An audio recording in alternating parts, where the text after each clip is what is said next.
Hello everyone. तो आज हम बात करेंगे ह्यूमन एलिमेंट्री कैनाल की और ह्यूमन डाइजेस्टिव सिस्टम की। तो आज हम आप लोग जो भी खाना खाते हो ना, वो आज आप देखेंगे कि वो डाइजेस्ट होता कैसे है। ठीक है, तो सबसे पहले डाइजेशन क्या होता है ये चीज़ पता होनी चाहिए, क्योंकि अगर हमें इसका ये सिस्टम पढ़ना है तो कम से कम वो उस वर्ड का मतलब तो पता हो कि वो हम जो पढ़ने वाले हैं उसका मतलब क्या है।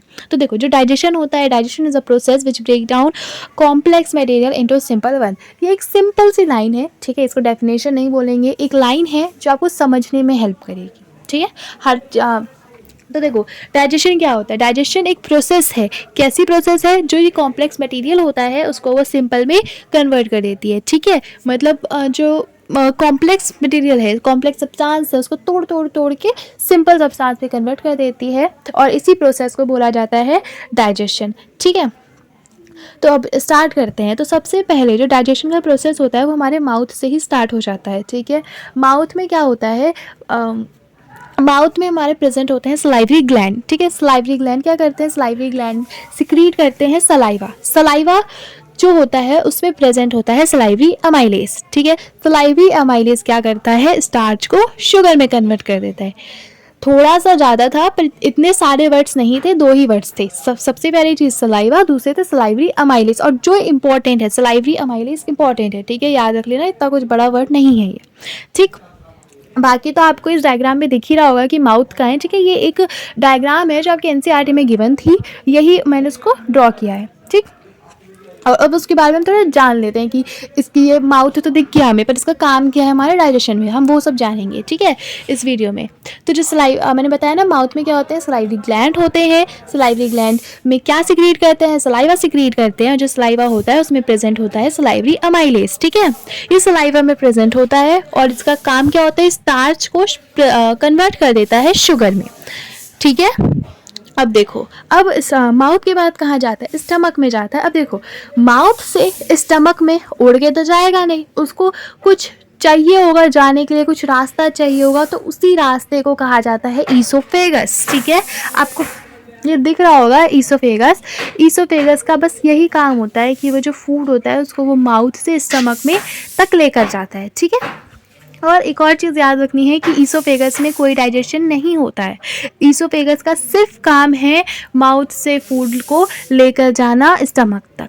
और क्या होता है ये, अब ईसोफेगस में भी एक मूवमेंट होती है जिस मूवमेंट के थ्रू जाता है, उस मूवमेंट का नाम है पेरिस्टाल्टिक मूवमेंट। क्या नाम है, पेरिस्टाल्टिक मूवमेंट। ठीक है, पेरिस्टाल्टिक मूवमेंट क्या होता है, ये होता है एक रिदमिक कॉन्ट्रैक्शन और रिलैक्सेशन होता है जिससे फूड हमारा आगे जा पाए। ठीक है, अब आते हैं स्टमक में। अब देखो, स्टमक में क्या प्रेजेंट होता है, स्टमक में प्रेजेंट होता है गैस्ट्रिक ग्लैंड। गैस्ट्रिक ग्लैंड क्या करता है, वो सिक्रीट करता है गैस्ट्रिक जूस को। ओके, अब देखो, गैस्ट्रिक जूस में प्रेजेंट होता है तीन चीज़ें।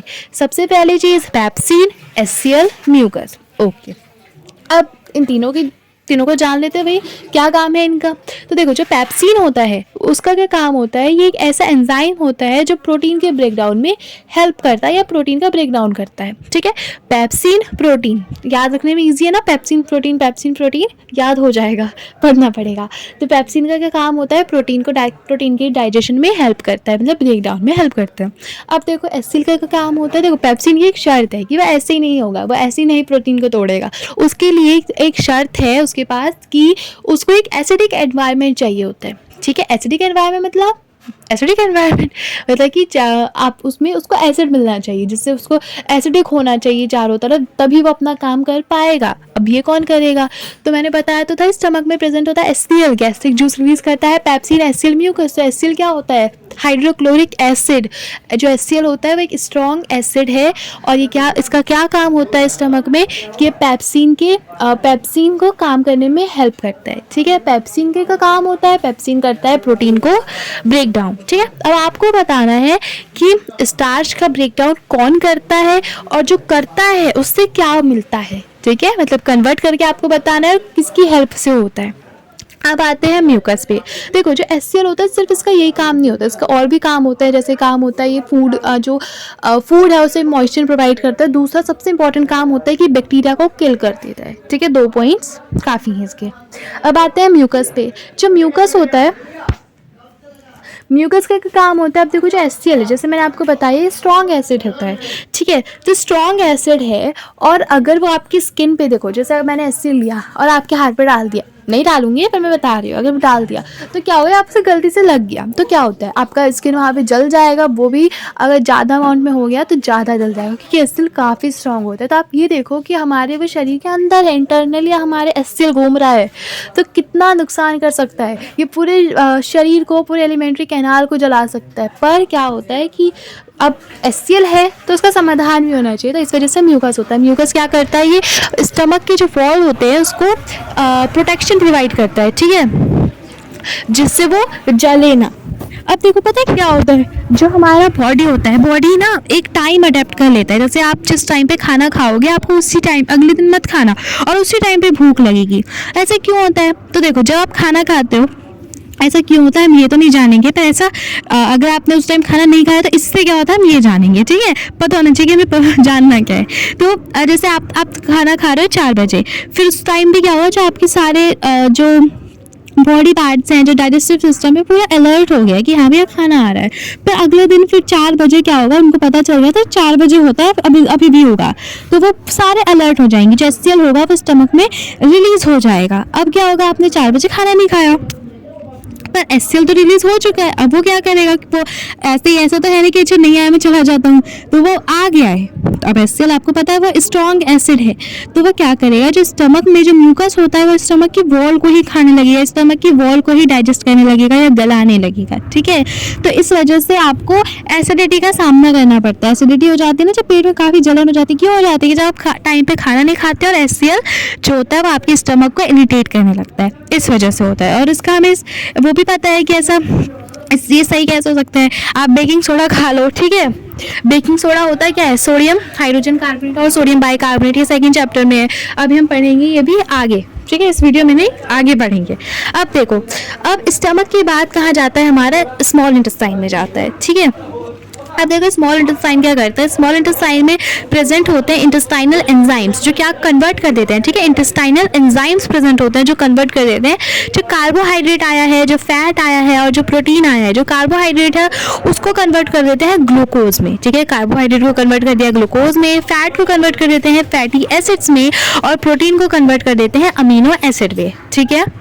एक और बोल देती हूँ कि जो स्मॉल इंटेस्टाइन होता है उसमें इंटेस्टाइनल एंजाइम्स होते हैं जो कन्वर्ट कर देते हैं कार्बोहाइड्रेट को ग्लूकोज में, फैट्स को फैटी एसिड में और प्रोटीन को अमीनो एसिड में, ठीक है। अब देखो स्मॉल इंटेस्टाइन में क्या होता है, विली होता है। अब विली क्या होता है, विली होता है फिंगर लाइक प्रोजेक्शन, ये हमारे स्मॉल इंटेस्टाइन लार्ज इंटेस्टाइन दोनों में होता है। इसका काम होता है कि ये सरफेस एरिया को बढ़ा देता है, एब्जॉर्प्शन के लिए सरफेस एरिया को बढ़ा देता है, क्योंकि देखो जो स्मॉल इंटेस्टाइन है ये हमारे पूरे डाइजेस्टिव सिस्टम का एक तरीके से लास्ट होता है, ठीक है, यहीं पर सारा एब्जॉर्प्शन होना होता है। तो ये इसमें अगर विली जितना ज़्यादा होगा, जितने फिंगर लाइक प्रोजेक्शंस होते हैं, तो ये हेल्प करते हैं कि ज़्यादा से ज़्यादा सरफेस एरिया बढ़ पाए और जिससे ज़्यादा से ज़्यादा एब्जॉर्ब हो पाए डाइजेस्टिव फूड, ठीक है।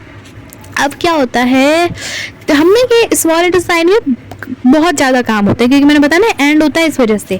अब देखो स्मॉल इंटेस्टाइन जो कन्वर्ट कर देता है, क्या कन्वर्ट करता है, कार्बोहाइड्रेट को कर देता है ग्लूकोज, मतलब ये एंडिंग होती है, ठीक है, फैट को करता है तो फैटी एसिड में और प्रोटीन को अमीनो एसिड में। तो ये किसकी हेल्प से करता है, सबसे पहली बात तो इंटेस्टाइनल एंजाइम्स जो होता है उसकी हेल्प से। उसके बाद वो कहाँ किस ग्लैंड की हेल्प लेता है, तो ये देखो वो कहाँ से सिक्रीशन लेता है। सबसे पहले लिवर की बात करते हैं। जो लिवर होता है ये एक लार्जेस्ट ग्लैंड है हमारी बॉडी का, ठीक है, पहला लार्जेस्ट ग्लैंड है। बाइल लिवर सिक्रीट करता है बाइल जूस। अब देखो बाइल जूस का एक काम होता है, बाइल जूस में प्रेजेंट होते हैं बाइल सॉल्ट, ठीक है। इसका क्या काम होता है कि जो फैट के जो बड़े बड़े ग्लोब्यूल्स होते हैं, ग्लोब्यूल मतलब जैसे फैट है, फैट के बड़े बड़े गोले टाइप, ठीक है, उसको क्या कर देता है, एमोलिसिफाई कर देते हैं स्मॉल फैट ड्रॉप में, जिससे क्या हो, जो बाकी एंजाइम जो इंटेस्टाइनल एंजाइम जो उस पर काम करें तो वो अच्छे से आराम से काम कर पाए, जितने छोटे होंगे उतने अच्छे से काम कर पाएंगे, ठीक है। उसके बाद आते हैं पेनक्रिया। पेनक्रिया क्या करता है, पेनक्रिया रिलीज करता है पेनक्रियाटिक जूस। अब पेनक्रियाटिक जूस में दो चीज़ें होती हैं, सबसे पहले ट्रिप्सिन और लाइपेस। ट्रिप्सिन क्या करता है, देखो ये प्रोटीन को डाइजेस्ट करता है, और जो लाइपेस होता है वो फैट को, ठीक है। जो ट्रिप्सिन होता है वो प्रोटीन को, और जो लाइपेज होता है वो फैट को डाइजेस्ट करता है, ठीक। अब आते हैं स्मॉल इंटेस्टाइन में, जो ये सारा एब्जॉर्प्शन हो जाता है, तब आते हैं लार्ज इंटेस्टाइन में। अब लार्ज इंटेस्टाइन क्या करता है, ये एक्सेस ऑफ वाटर को, मतलब जो वाटर है उसको एब्जॉर्ब करता है, जितना ज़्यादा से ज़्यादा वाटर एब्जॉर्ब कर सकता है उतना वाटर एब्जॉर्ब करता है, और जो rest of the material is remove from the body विया द एनस, और जो बाकी जो मटेरियल बच जाता है, देखो पता है मतलब हर जगह से जितना डाइजेस्ट हो सकता है, जो भी आपने खाना खाया जितना काम में आ सकता है उतना काम में लाते हैं हमारी बॉडी। उसके बाद जो एकदम वेस्ट होता है ना, उसको बॉडी से निकाला जाता है एनस के थ्रू, ठीक है। तो इतना समझ आया कि लार्ज इंटेस्टाइन का क्या काम है। इसका काम है एक्सेस ऑफ वाटर को एब्जॉर्ब करना, और जो बाकी के जो मटेरियल है उसको रिमूव कर देना बॉडी से। कहाँ से? एनस से, ठीक है। अब इसी के साथ जो हमारा डाइजेस्टिव सिस्टम है ये पूरा खत्म होता है। डाइजेस्टिव सिस्टम इतना ही है, ठीक है। देखो पढ़ने जाओ तब तो बहुत सारी चीज़ें, पर हमारे 10th के हिसाब से या फिर इससे छोटी क्लास के हिसाब से तक काफ़ी है। बाकी तो आप जितना इसको आगे स्टडीज़ करोगे उतना आपको पता चलेगा। तो अभी 10th के लेवल के हिसाब से तो इतना ही है, और इससे ज़्यादा कुछ नहीं है डाइजेस्टिव सिस्टम में, इजी सी है।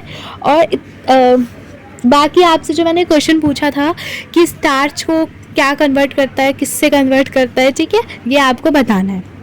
ओके, तो ये डाइजेस्टिव सिस्टम तो ख़त्म होता है। तो अब कुछ दिनों के बाद हम चैप्टर 1 स्टार्ट करेंगे, ठीक है। अब हम साइंस स्टार्ट ही करेंगे, अब मैथ्स भी सोच रही हूँ मैं, तो अभी फ़िलहाल तो साइंस स्टार्ट करेंगे। तो साइंस में चैप्टर 1 स्टार्ट करेंगे, ठीक है। चैप्टर 1 से स्टार्ट करेंगे, तो मैं उसको शॉर्ट एक्सप्लेनेशन देती रहूँगी, तो रेडी रहिएगा, ठीक है। ओके।